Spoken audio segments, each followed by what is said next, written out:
Hello, friends. This is Dave Hurwitz, executive editor at ClassicsToday.com, here with random reviews from the Overflow room. And today we're continuing our survey of Haydn, working our way backwards through the alphabet. We're going to be the H's for a while because there are some really big letter H's. And today I've got a clump of Harnoncourt's Haydn, Nicholas Harnoncourt. This isn't all of it, but there's a lot of it, and some of it was just reissued, a big pile of it in his box of Concertgebouw recordings, which we will be talking about as well. And if this is the year, 8762, then we've already talked about it. You can go look up that video. But in the meantime, let's see what we have. See, his Haydn basically took place with two ensembles. One was the Concertgebouw Orchestra at Amsterdam, the Royal Concertgebouw Orchestra, and his own Concertus Musicus Wien, depending on when the symphonies were. So the London ones happened with the Concertgebouw, and here are two of them. The Military in number 93. Oh, and number 68. Yes, they don't even tell you. 68's on the front here. And 68 is like one of the juiciest ones. It's really fabulous. So let's talk about these. 93 is the one with the fart and the slow movement. And it's pretty well done, all things considered. It doesn't match George Sell, but then again, what does? The Military, oh my. He does go to town on the military movement. I give him props for it. It's exciting. It's a little ragged. It sounds edgy. I mean, yes, that is surely what Haydn intended. And then we've got number 68. Now, number 68, nobody pays much attention to.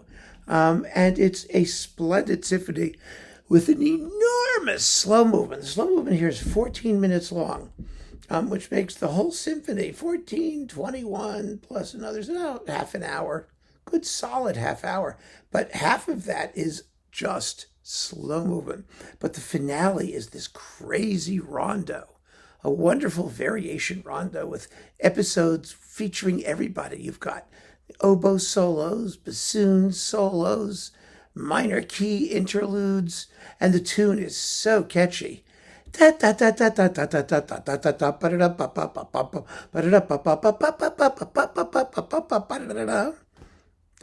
you get it in your head, you'll never get it out. And they just play the daylights out of it. It's like crazy exciting. So this is a good one. That really is. That's really fun. Then we've got 98 and 99. Harnoncourt could be strange. He was often strange. And he could do weird things for reasons only he knew. But here he does not let his sense of, allergies. Here he does not let his sense of crazy rhetoric get away with him, as he sometimes does in these symphonies. So these are generally good performances. He's like too fast in the minuets sometimes and whatever. 96 and 97. I like the finale of 97 here. He lets the trumpets and horns really go the way they're supposed to. It's really, really a good thing.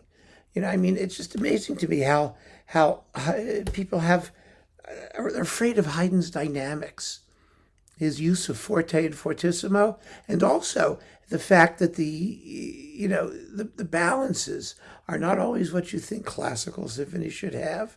The horns and woodwinds and trumpets, they're not just decoration. They have melodic and motivic work to do, which you can learn about if you watch the Haydn Symphony Crusade, where I talk about every single symphony with musical examples. You'll get exactly the point. But these performances do realize that aspect particularly well. And here's the surprise in number 95 with a nicely surprising surprise.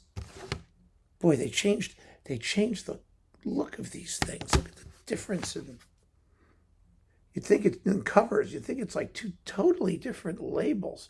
Well, this is not part of that London Symphony series. This is one of his Concertus Musicus ones.